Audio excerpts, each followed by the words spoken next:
बिस्मिल्लाहिर्रहमानिर्रहीम। अस्सलामुअलैकुम।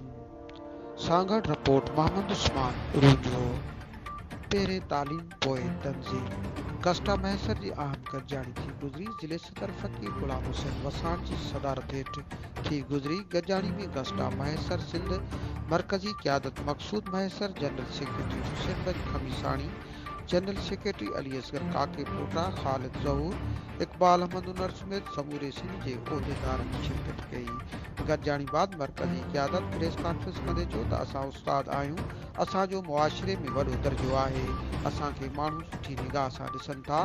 औरत टीचर खे हिरासा करणु ॿुॾी मरण जो मक़ाम आहे और उस्ताद खे हिरासा कंदड़ ख़िलाफ़ कार्रवाई कई वञे ऐं उस्तादनि खे हिरासा कंदड़ खे लॻाम ॾिनो वञे। डॉक्टर, इंजीनियर, वज़ीर ऐं ऑफिसरनि खे बि उस्ताद पढ़ाए इन मक़ाम ते पहुचाए थो।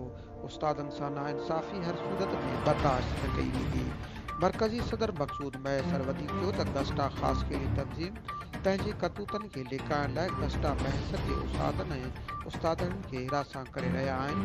गस्टा महसर तेज़ी सां समूरी सिंध में फैलिजी चुकी आहे। गस्टा महसर जेको कमु करे रही आहे उन्हनि खे ॾिसी मुख़ालिफ़ तंज़ीम जे अॻुवाननि जूं वायूं बताल थी चुकियूं आहिनि। मुख़ालिफ़ तंज़ीम सॼी सिंध में कब्ज़ा माफ़िया ते वेठल आहे।